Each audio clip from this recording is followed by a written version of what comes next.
અમદાવાદમાં બ્લાસ્ટ કેસના આરોપીઓનું પોલીસે કાઢ્યું સરઘસ। પોલીસ સકંજામાં ઉભેલા આ આરોપીઓ એ જ છે જેમણે અમદાવાદના સાબરમતીમાં પાર્સલ બ્લાસ્ટ કર્યો। આ એ જ આરોપીઓ છે જેમણે અંગત અદાવતમાં મોકલ્યું હતું બોમ્બનું પાર્સલ। અમદાવાદની સાબરમતી શિવમ રો હાઉસમાં પાર્સલ બોમ્બ બ્લાસ્ટ થયાની ઘટના મુદ્દે પોલીસે 3 આરોપીને પકડીને કાયદાનું ભાન કરાવ્યું।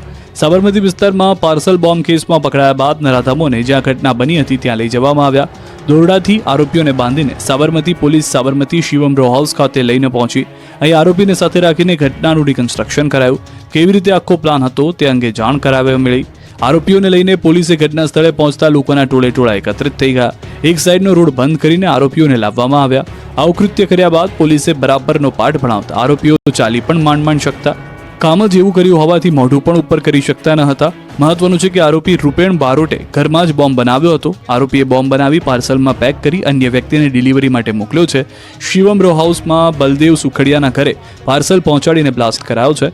અંગત અદાવતમાં આરોપીએ મોકલ્યું બોમ્બનું પાર્સલ। રૂપેણ બારોટ ગૂગલ અને ઇન્ટરનેટના માધ્યમથી દેશી બોમ્બ બનાવવાનું શીખ્યો।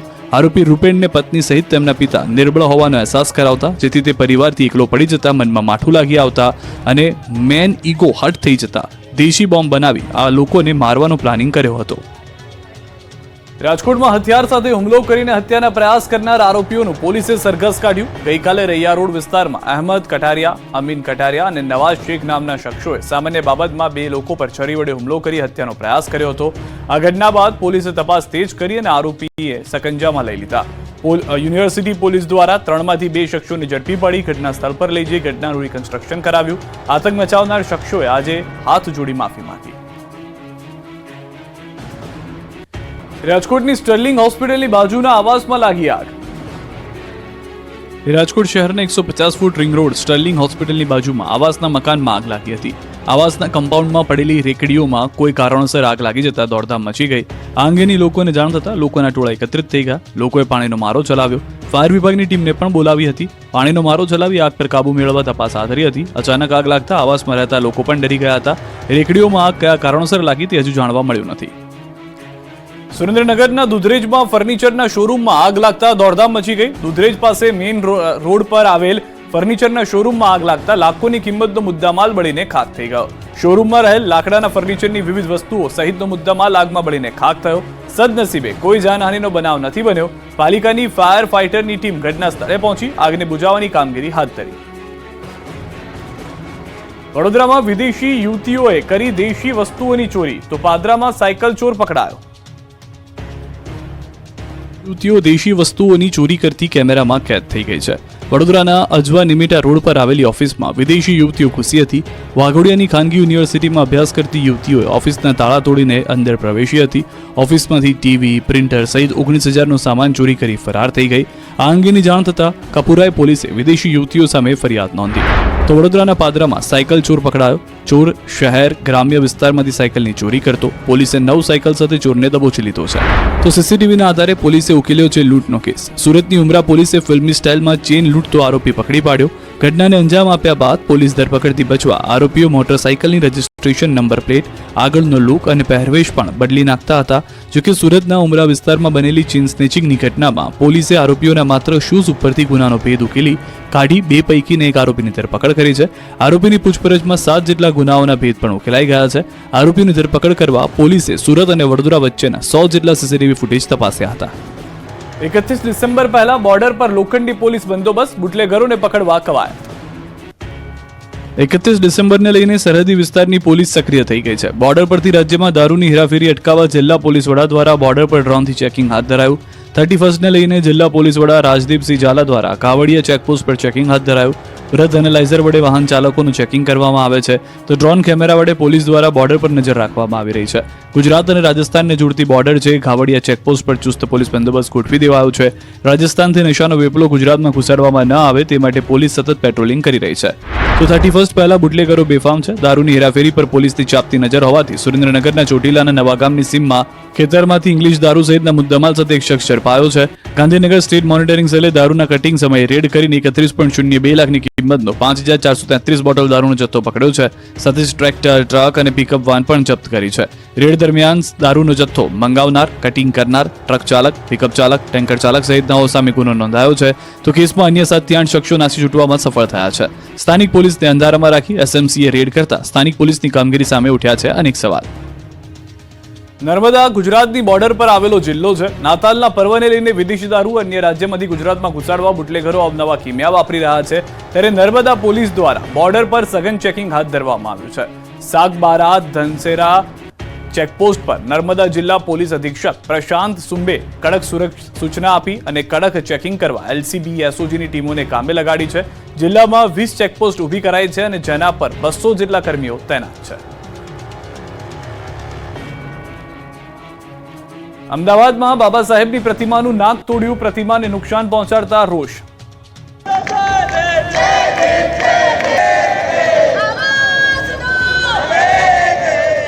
અમદાવાદના ખોખરા વિસ્તારમાં બાબા સાહેબ આંબેડકરની મૂર્તિ ખંડિત થઈ છે. શહેરના ખોખરા વિસ્તારમાં કેકા શાસ્ત્રી કોલેજની સામેના ભાગે જયંતી વકીલની ચાલી આવેલી છે. ચાલીના બહારના ભાગે ડોક્ટર બાબા સાહેબ આંબેડકરની પ્રતિમા મૂકવામાં આવેલી છે. આજે વહેલી સવારે જ્યારે સ્થાનિક લોકો ત્યાંથી પસાર થતા હતા ત્યારે આંબેડકરની પ્રતિમાના નાકને તોડી નુકસાન કરવામાં આવ્યું હોવાનું જાણવા મળ્યું. આ વાત વાયુ વેગે ફેલાતા સ્થાનિકોના ટોળે ભેગા થઈ ગયા. કોઈ અજાણ્યા વ્યક્તિઓ દ્વારા આ કાવતરું રચી નુકસાન કર્યું હોવાથી પોલીસને જાણ કરવામાં આવી. આ મામલો ખોખરા પોલીસ દ્વારા અજાણ્યા શખ્સ વિરુદ્ધ પોલીસ ફરિયાદ નોંધવામાં આવી છે. ઘટના બનતા ચાલીના રહીશો બહાર રોડ પર ધરણા પર બેસી ગયા. મોટી સંખ્યામાં લોકો એકઠા થતા એક તરફનો રસ્તો બંધ કરી ડાયવર્ઝન આપવામાં આવ્યું. આરોપીઓને પકડવા માટેની માંગ સાથે સૂત્રોચ્ચાર પણ કર્યા. સ્થાનિકોમાં રોષ ફેલાતા પોલીસનો કાફલો સ્થળ પર પહોંચ્યો હતો. પાણી ન છોડાતા જામનગરના ખેડૂતોએ અર્ધનગ્ન હાલતમાં કર્યો વિરોધ. જોડિયાના હડિયાણા ગામે કેનાલમાં પાણી ન છોડવામાં આવતા ખેડૂતોએ પાણી બતાવ્યું. જામનગરના જોડિયા તાલુકાના હડિયાણા ગામમાં કેનાલમાં પાણી ન છોડાતા ખેડૂતોએ અર્ધનગ્ન થઈ વિરોધ કર્યો. શિયાળુ પાકને પિયત માટે પાણી ન છોડાતા રોષે ભરાયેલા ખેડૂતોએ અનોખી રીતે વિરોધ કર્યો. કેનાલો ખાલી ખમ પડી છે. ત્યારે અગાઉ ખેડૂતોની રજૂઆત બાદ 15 તારીખ સુધીમાં પાણી છોડવાની વાત અધિકારીઓ દ્વારા કરવામાં આવી હતી, પરંતુ 15 તારીખ પણ જતી રહી હોવા છતાં પાણી પણ ના આવ્યું અને તારીખ પે તારીખ આપવામાં આવી રહી છે. બીજી તરફ કેનાલોમાં સાફ સફાઈ નથી કરાતી. ત્યારે રજૂઆત કરી કંટાળેલા ખેડૂતોએ અનોખો વિરોધ વ્યક્ત કરી કેનાલની સફાઈ સાથે પાણી આપવામાં આવે તેવી માંગણી કરી. કેનાલમાં પાણી આપવાની માંગ સાથે તંત્ર સામે વિરોધ નોંધાવ્યો. કપડા કાઢી ખેડૂતોએ રોષ વ્યક્ત કરતા તંત્ર દોડતું થઈ ગયું. સુરતના અડાજણની સ્કૂલમાં વાલીઓનો વિરોધ, આરટી અંતર્ગત પ્રવેશ ન આપતા વિરોધ. આરટી અંતર્ગત ગરીબ વિદ્યાર્થીઓને પ્રવેશ આપવામાં ન આવતા સુરતના વાલીઓએ વિરોધ કર્યો. કડકડતી ઠંડીમાં સુરતના અડાજણના ભૂલકા ભવન સ્કૂલ ખાતે વાલીઓ પહોંચી ગયા. સ્કૂલની દાદાગીરી સામે હલ્લાબોલ કરીને વિરોધ પ્રદર્શન કરવામાં આવ્યું. આરટી અંતર્ગત વિદ્યાર્થીઓના પ્રવેશ મેળવનાર વાલીઓએ હલ્લાબોલ કર્યો. વાલીઓનો આરોપ ભૂલકા ભવન સ્કૂલના સંચાલકો દાદાગીરી કરી રહ્યા છે તેને લઈને છે. આરટી અંતર્ગત પ્રવેશ મેળવનાર વિદ્યાર્થીઓને એલસી આપવાની ધમકી આપવામાં આવી. આરટીમાં ખોટી આવક બતાવી એડમિશન લીધું હોવાનું સ્કૂલે કારણ જણાવ્યું. આરટીમાં 1,20,000ની આવક હોય તો વિદ્યાર્થીઓને એડમિશન મળે છે. સ્કૂલે જણાવ્યું કે વાલીઓની બેંકોમાં લાખોની લોન ચાલે છે, એટલે વાલીઓ ગરીબી રેખા નીચે આવતા નથી, એટલે સ્કૂલ એલસી આપવાની ધમકી આપી, જેથી વાલીઓ હોબાળો મચાવ્યો. બીજી તરફ અડાજણની શાળાના હોદ્દેદારોએ વાલીઓના આક્ષેપોને ફગાવ્યા. શાળાના પ્રમુખ અને આચાર્યએ કહ્યું કે અમારા તરફથી કોઈ એલસી આપી દેવાની ધમકી આપી નથી. અમારા તરફથી 11 ફાઇલો ડીઈઓ ઓફિસે મોકલવામાં આવી હતી. ડીઈઓ તરફથી કેટલાક આરટી હેઠળ એડમિશન રદ કરવાનો હુકમ કર્યો છે. શાળા તરફથી ક્રોસ તપાસ કરવામાં આવી હતી, જેમાં વાલીઓની વાર્ષિક આવક 1.5 લાખથી વધુ હોવાનું સામે આવ્યું. વાલીઓએ વિદેશ પ્રવાસ પણ કર્યો. વાલીઓ દર મહિને ઓટો રિક્ષાનું 2,000 જેટલું ભાડું ચૂકવે છે, જેની સામે સરકાર અમોને વાર્ષિક 13,000 ચૂકવે છે. વાલીઓના ઘરે તપાસ કરતા ઘરોમાં એસી મળી આવ્યા છે. 3 માળના પાક્કા મકાનો વાલીઓને છે. વાલીઓએ બેંક સ્ટેટમેન્ટ પણ ખોટા આપ્યા છે. અમરેલીના ખાંભામાં રહેણાંક વિસ્તારમાં સિંહોની લટાર કેમેરામાં થઈ કેદ. શિકારની શોધમાં સિંહોના 4 જેટલા ઝુંડ જોવા મળ્યા છે. શિકારની શોધમાં 4 સિંહો આંબાવાડી વિસ્તારમાં આવી ચડતા ગામ લોકોમાં ખળભળાટ મચી ગઈ. પશુની પાછળ દોડતા સાવજો કેમેરામાં કેદ થયા. સીસીટીવી ફૂટેજમાં 2 સિંહણ અને 2 સિંહ બાળના વિડીયો સોશિયલ મીડિયામાં વાયરલ થયા છે. ગ્રામજનોએ સિંહો પકડવા પાંજરું મૂકવા માંગ કરી છે. થોડા દિવસ અગાઉ પણ સિંહોએ ગામમાંથી 4 પશુઓના શિકાર કર્યા હતા. જૂનાગઢથી સમાચાર. વિસાવદરના જાંબાળા ગામે સિંહના આટાફેરાથી ફફડાટ. મોડી રાત્રે સિંહની લટારનો વિડીયો સોશિયલ મીડિયા પર વાયરલ થયો છે. રાત્રિના સમયે 2 સિંહ ગામની શેરીઓમાં નજરે પડ્યા. શેરી પરથી પસાર થતો સ્થાનિક સિંહને જોઈને ભાગતો નજરે પડ્યો. ગભરાયેલા સ્થાનિકોએ પોતાના ઘરના દરવાજા કર્યા બંધ. હાલમાં સિંહ દીપડાના આટાફેરાથી ગામમાં ભયનો માહોલ. સુરત મહાનગરપાલિકાના કોન્ટ્રાક્ટરે લોકો પાસે ડ્રેનેજ લાઇન નાખવાના પૈસા લીધા. સામાન્ય રીતે પ્રાથમિક સુવિધાના કામનો ખર્ચ મહાનગરપાલિકા ભોગવતી હોય છે, પરંતુ સુરતમાં મહાનગરપાલિકાના કોન્ટ્રાક્ટરે ડ્રેનેજ લાઇન નાખવાના પૈસા લોકો પાસેથી ઉઘરાવ્યા. આવા કારનામા વરાછા એ ઝોન સોસાયટીમાં કરવામાં આવ્યા છે. અહીં મહાનગરપાલિકા દ્વારા ડ્રેનેજ લાઇન નાખવાનું કામ ચાલે છે. આ કામ કોન્ટ્રાક્ટરને આપવામાં આવ્યું છે, જેના માટે પૈસા પણ મનપાએ આપ્યા છે. છતાં ભ્રષ્ટાચારી કોન્ટ્રાક્ટરે ઘર દીઠ 2500 થી 3500 રૂપિયા ઉઘરાવ્યાનો આક્ષેપ થતા ખળભળાટ મચી ગયો. પાલિકાના અધિકારીઓ અને કોન્ટ્રાક્ટર દ્વારા ડ્રેનેજ લાઇન નાખવા પૈસા લીધાનો વિપક્ષે આક્ષેપ કર્યો. વિપક્ષે કોન્ટ્રાક્ટરનો ભાંડો ફોડતા કોન્ટ્રાક્ટર દ્વારા રૂપિયા પરત કરાયા. ત્યારે આ મામલે ડ્રેનેજ કમિટીના ચેરમેન કેયુર ચપટવાળાએ કોન્ટ્રાક્ટરને શોકોઝ નોટિસ ફટકારી ખુલાસો માંગ્યો. તેમણે કહ્યું કે ઘટનાની ખરાઈ કર્યા બાદ જો કોઈ જવાબદાર જણાશે તો તેની સામે કાર્યવાહી કરાશે. લોકો ફરી સિંગતેલ તરફ વળતા હવે તો ખેડૂતો જ તેલિયા રાજા. ગીર સોમનાથમાં 200 થી વધુ સિંગતેલ પિલાણ કરતી મિલો ધમધમતી થઈ. ફરી એકવાર લોકો સિંગતેલ તરફ વળતા હવે ગીર પંથકના ખેડૂતો જ તેલિયા રાજા બની ગયા છે. મગફળી નહીં, હવે મગફળીનું તેલ વેચીને માલામાલ થઈ રહ્યા છે. સુરત પંથકમાં તેલ કાઢવાની મિની મિલો ધમધમતી થઈ છે. આ વર્ષે ગીર સોમનાથ જિલ્લામાં લગભગ 200 થી વધુ મિની મિલો ગ્રામ્ય વિસ્તારોમાં શરૂ થઈ છે અને આશરે 500 ખાંડી મગફળીનું પિલાણ થઈ રહ્યું છે. એક ખાંડી મગફળીમાંથી લગભગ અંદાજે 8 ડબ્બા તેલ નીકળે છે. એટલે કે ગીર સોમનાથ જિલ્લાની મિની મિલોમાં રોજના 4000 આસપાસ સિંગતેલના ડબ્બા તૈયાર થાય છે, જેમાં છેલ્લા એકાદ મહિનામાં લગભગ 2 લાખ થી 3 લાખ સિંગતેલના ડબ્બાનું ઉત્પાદન થતું હોવાનો અંદાજ છે. લોકો પણ ઘાણીના શુદ્ધ અને સાત્વિક તેલના આગ્રહ રાખી રહ્યા છે. ખેડૂતો પોતાની મગફળી વેચવાને બદલે હવે પિલાણ કરાવી શુદ્ધ તેલ કાઢતા, જેના કારણે ગ્રામ્ય અને શહેરી કક્ષાએ ગાયબ થતી તેલ કાઢવાની મિની મિલોને ફરી એકવાર જમાનો આવ્યો છે. મિની મિલો પર 5-5 દિવસ મગફળી પીલવવા માટે રાહ જોવી પડી રહી છે. ગીરમાં ઘણા ખેડૂતો જાતે જ મગફળી પીલાવી સિંગતેલ પોતાના સગા સંબંધીઓને વેચી રહ્યા છે. ત્યારે આવનાર દિવસોમાં ફરી ગુજરાત અને દેશમાં સિંગતેલનું રાજ છવાય તેવું લાગી રહ્યું છે. અમદાવાદમાં ભર શિયાળે પડ્યો ભ્રષ્ટાચારનો ભૂવો. ચોમાસું હોય કે શિયાળો કે પછી ઉનાળો, પરંતુ અમદાવાદના રસ્તા પર ભૂવાની બોલબાલા જરૂર હોય. આ વખતે અમદાવાદના રસ્તા પર શિયાળે ભૂવો પડતા વધુ એક વખત ભ્રષ્ટાચારની પોલ ખુલ્લી પડી ગઈ છે. આ વખતે અમદાવાદના વિજય 4 રસ્તા પાસે રોડ પર મસમોટો ભૂવો પડ્યો. વિજય 4 રસ્તા પાસે રોડની વચ્ચે જ ભૂવો પડતા ફરી એકવાર તંત્રની કામગીરીને લઈને સવાલો ઊભા થયા. સામાન્ય રીતે વરસાદની સિઝનમાં ભૂવા પડવાની ઘટના બનતી હોય છે, પરંતુ હવે શિયાળામાં પણ ભૂવા પડવાની ઘટના બનતા અમદાવાદના રોડ પર નીકળવું હવે જોખમથી ખાલી નથી. વિજય 4 રસ્તા પાસે રોડની વચ્ચે ભૂવો પડ્યો, જેના કારણે લોકોને મુશ્કેલીનો સામનો કરવો પડ્યો. લગભગ અડધો દિવસ સુધી ભૂવાને બેરિકેડ કરવા પણ કોઈ ફરક્યું નહીં, જેથી ટ્રાફિકની સમસ્યા સર્જાતી રહી. બાદમાં તંત્ર જાગ્યું અને ભૂવાની ફરતે બેરિકેડ મૂક્યા. જાણકારી મુજબ આ ભૂવાને 1 માસ અગાઉ જ રિપેર કરવામાં આવ્યો હતો, છતાં ફરીવાર સિઝન વગરનો ભૂવો પડ્યો છે.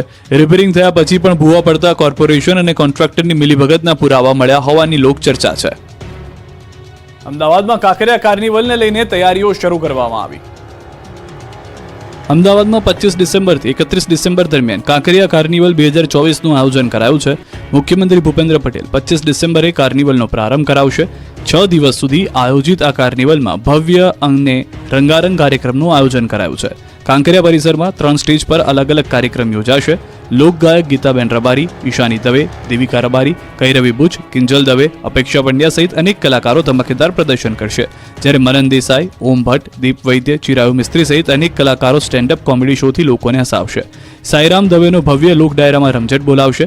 લોક ભવાઈ, રોક બેન્ડ પરફોર્મન્સ સાથે અંડર વોટર ડાન્સ પરફોર્મન્સ સહિત ઝૂ, બટરફ્લાય ગાર્ડન સહિતના આકર્ષણ પણ રહેશે. રાજકોટમાં ગૌચરની જમીન પર દબાણ થતા વિરોધ. દબાણ દૂર નહીં કરાય તો અગ્નિસ્નાન કરી લેશે સરપંચ. રાજકોટના ખીજડીયા ગામે ગૌચરની જગ્યા પર અજાણ્યા શખ્સોએ દબાણ કરતા મામલો કલેક્ટર સુધી પહોંચ્યો. ગામના સરપંચે ચીમકી ઉચ્ચારી છે કે જલ્દી દબાણ દૂર નહીં કરાય તો અગ્નિસ્નાન કરી લેશે. ખીજડીયા ગામમાં 9 કરોડ રૂપિયાની 5 એકર જમીન પર દબાણ કરવામાં આવ્યું, જેના આક્ષેપ સાથે રજૂઆત કરાઈ. ગામના સરપંચ દ્વારા હસ્તક્ષેપ કરવામાં આવ્યો કે ખીજડીયા ગામે ગૌચરની 5 એકર જગ્યામાં દબાણ સર્જાયું છે. એટલું જ નહીં, 2 ગામ વચ્ચેનો મુખ્ય માર્ગ પણ દબાણ કરી બંધ કરી દેવાયો છે. ક્ષત્રિયો વ્યસન છોડી હથિયારો વસાવશે. કાલિદાસ બાપુનો ક્ષત્રિય મહાસંમેલનમાં હુંકાર તો સ્થાનિક સ્વરાજની ચૂંટણીમાં પણ ક્ષત્રિયો જવાબ આપશે. ગુજરાતમાં ક્ષત્રિય આંદોલનના શાંત પડ્યા બાદ ફરી ક્ષત્રિયો એક મંચ પર આવ્યા. અમદાવાદના કુંજાડમાં ક્ષત્રિય એકતા મહાસંમેલન યોજાયું, જેમાં ક્ષત્રિયની પરિભાષામાં આવતા ગરસાદરા, કાઠી, કારડિયા, ઠાકોર, સહિતના ક્ષત્રિયોના આગેવાનો હાજર રહ્યા, જેમાં ક્ષત્રિય સમાજના અગ્રણી રાજ શેખાવત અને કાલદીદાસ બાપુ હાજર રહ્યા. ફરી એકવાર આંદોલન કરી સ્થાનિક સ્વરાજની ચૂંટણીમાં ક્ષત્રિયોનો પાવર દેખાડવા માટે હુંકાર કર્યો. રાજ ક્ષત્રિય સમાજ અગ્રણી રાજ શેખાવતે કહ્યું કે સ્થાનિક સ્વરાજની ચૂંટણીમાં ક્ષત્રિયો જવાબ આપશે. તો આ બેઠકમાં કાલિદાસ બાપુએ ક્ષત્રિયોને કહ્યું કે તમાકુ, માવા, ગુટખા અને ઢીંચવાને બદલે આડા અવળા પૈસા કાઢતા હો તો બંધ કરી હથિયારો ખરીદો. 32 બોરની બંદૂકો લેવા માંડો. તમે તમારા જો માવાન ગુટકાન મટકાન ઢેંચવાનું જે આડાવડા પૈસા કાઢતા હોય ને તો એ પૈસા કાઢવાના બંધ કરી નાખો અને 12 મહિનાના પૈસા ભેગા કરી આવી એક સભા કરો અને એ પૈસાના હથિયારો લઈને ફટકડીઓ આપવાના ચાલુ કરી દો. આપવાના ચાલુ કરી દો, બીજી વાત નહીં. રબારી સમાજ હવે કુરિવાજો છોડી ખોટા ખર્ચ કરશે બંધ. રબારી સમાજ દ્વારા કુરિવાજ અને ખોટા ખર્ચ બંધ કરવા માટે મહત્વપૂર્ણ મીટિંગ યોજાઈ. અમદાવાદના સોલા ભાગવત ખાતે રબારી સમાજની બંધારણ સમિતિની કોર કમિટીના સભ્યો અને સમાજના અગ્રણીઓ દ્વારા એક મહત્વપૂર્ણ મીટિંગ યોજાઈ. આ મીટિંગમાં આગામી 29 ડિસેમ્બરે સોલામાં યોજાનાર બંધારણ સુધારણા મહાસંમેલનના આયોજન અંગે ચર્ચા કરવામાં આવી.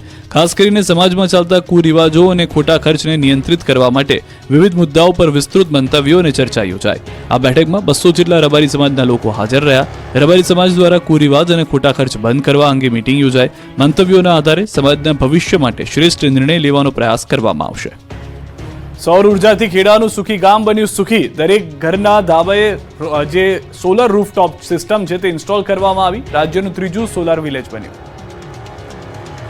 સૌર ઉર્જાથી ખેડાનું સુખી ગામ બન્યું સુખી. જી હા, સુખી ગામ જિલ્લાનું પ્રથમ અને રાજ્યનું ત્રીજું સોલર વિલેજ બન્યું. જિલ્લાના છેવાડાના ગામમાં સોલારનો પ્રકાશ ફેલાયો છે.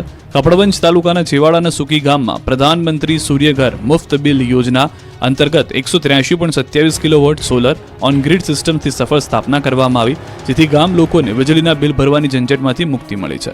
જિલ્લા વહીવટીતંત્રના પ્રયત્નોથી આ ગામ સંપૂર્ણ સોલર આધારિત ગામ બન્યું છે. ગામના કુલ 78 ઘર પર સોલર રૂફટોપ લગાવવામાં આવ્યા છે. અંદાજિત 77.79 લાખના ખર્ચે દરેક ઘરના ધાબે સોલર રૂફટોપ સિસ્ટમ લગાવવામાં આવી છે. સોલાર સિસ્ટમ ઇન્સ્ટોલ કરતા પહેલા લોકોને 2 માસનું બિલ આશરે 4 થી 6 હજાર આવતું હતું. હવે બિલ 0 થઈ ગયું છે. ઘર જ નહીં, મંદિર, દૂધ મંડળી અને ગામની સ્ટ્રીટ લાઇટ પણ સોલારથી જ કાર્યવંતિત છે. પોલીસે ટ્રક ડ્રાઈવર બની રશિયન વટાણા ચોર ટ્રક ચાલકને પકડ્યો છે. 8 લાખનો માલ કર્યો છે કબજે. ઘરેણાની ચોરી, પૈસાની ચોરી, વાહનની ચોરી સાંભળી હશે, પરંતુ સુરતમાં એક ચોરે હદ પાર કરી. પોલીસ સકંજામાં ઉભેલા આ શખ્સે રશિયન વટાણાની ચોરી કરી. સુરતના હજીરાના અદાણી પોર્ટ પર થયેલ રશિયન વટાણાની ચોરીનો ભેદ ઉકેલાયો. હજીરા પોલીસે રશિયન વટાણાની ચોરી કરનાર ટ્રક માલિકને ઝડપીને કાર્યવાહી કરી. થોડા દિવસ અગાઉ ટ્રાન્સપોર્ટરને છેતરીને ટ્રક ડ્રાઈવર ₹8,43,530 રૂપિયાના 25.181 ટન વટાણા લઈને ફરાર થયો હતો. આરોપી રશિયન વટાણાની ડિલિવરી મેળવી તમામ વટાણા લઈને ટ્રક લઈને ફરાર થઈ ગયો. જોકે પોલીસે આરોપીને પકડવા હજીરાથી ભુજ સુધી 700 કિલોમીટરના 300થી વધુ સીસીટીવી ચકાસ્યા. પોલીસે આરોપીને પકડવા ટ્રક ડ્રાઈવર જેવો, શાકભાજીના વેપારી જેવો વેશ પલટો કરીને ચોરી કરાયેલ તમામ મુદ્દામાલ સાથે ટ્રક માલિક અબ્દુલ મજીદ ઇબ્રાહિમ સુમરાની ધરપકડ કરીને કાર્યવાહી હાથ ધરી. તપાસમાં સામે આવ્યું છે કે ટ્રક માલિકે ટ્રક ડ્રાઈવરનો ફોન પણ નર્મદા નદીમાં ફેંકાવી દીધો હતો. ઉપરાંત સુરતથી ભુજ સુધી ટ્રકનો નંબર બદલતો ત્યાં પહોંચ્યો હતો. આ ચોરીના નેટવર્કમાં અન્ય 2 સલીમ સુમરા અને સ્વરૂપ ગોહિલ નામના ઈસમની પણ સંડોવણી જોવા મળી રહી છે. આ બંને ઈસમને પોલીસે વોન્ટેડ જાહેર કર્યા છે, જેમાં સ્વરૂપ સુમરા અને અબ્દુલ માજીદ સુમરાએ ટ્રક ડ્રાઈવર બનાવીને અદાણી પોર્ટમાંથી ટ્રક બહાર લેવડાવ્યો હતો. જ્યારે સલીમ સુમરા સાથે મળી અબ્દુલ માજીદ ઇબ્રાહિમ સુમરા ચોરી કરેલ તમામ મુદ્દામાલ વેચવા વેપારીની શોધ કરતા હતા. સુરતમાં નકલી વસ્તુઓની ભરમાર. હવે નકલી સિમેન્ટ વેચાણનો પર્દાફાશ. સુરત શહેરમાં નકલી ચીજ વસ્તુઓની ભરમાર જોવા મળી રહી છે. પછી તે ખાદ્ય પદાર્થની વાત હોય કે પછી અન્ય બાંધકામમાં વપરાતા મટીરિયલની વાત હોય, જેમાં પણ હવે નામાંકિત કંપનીના નામે હલકી ગુણવત્તાની નકલી સિમેન્ટના વેચાણના ખેલનો પર્દાફાશ થયો છે. સુરતના ખડોદરામાં નકલી સિમેન્ટની ગુણી ઝડપાઈ છે. સુરતના ખડોદરા વિસ્તારમાં અલ્ટ્રાટેક સિમેન્ટ કંપનીના નામે મોટા પાયે બનાવટી સિમેન્ટ વેચવાના કારનામાનો પર્દાફાશ થયો છે. હલકી ગુણવત્તાવાળી સિમેન્ટ અલ્ટ્રાટેકના લોગોવાળી બેગોમાં ભરી ગ્રાહકોને વેચીને લાખોની છેતરપિંડી કરી હતી. ખડોદરા પોલીસ દ્વારા અલ્ટ્રાટેક કંપનીના પ્રતિનિધિઓને સાથે રાખીને ડુપ્લિકેટ સિમેન્ટ પધરાવવાનું કારસ્તાન પકડી પાડવામાં આવ્યું. પોલીસે 410 જેટલી બોરી કબજે કરી. સિમેન્ટ વેચાણ કરનાર 2 શખ્સો વિરુદ્ધ ગુનો દાખલ કર્યો. પોલીસે 1,43,000ની હલકી કક્ષાની સિમેન્ટનો જથ્થો કબજે કર્યો. આરોપીઓ પાસે અલ્ટ્રાટેક કંપનીની ડીલરશીપ કે સિમેન્ટ વેચાણ માટેના દસ્તાવેજ પુરાવા ન હતા. તેમ છતાં કંપનીના લોગોનો ઉપયોગ કરીને ગ્રાહકો સાથે છેતરપિંડી કરવામાં આવતી હતી. જોકે આ કિસ્સો જોતા હવે લોકોએ ઘર બનાવવા સિમેન્ટ પણ બ્રાન્ડેડ લેવી કે ન લેવી, અસલીના નામે કોનો ભરોસો કરવો, તે પણ એક મોટો સવાલ ઉભો થયો છે.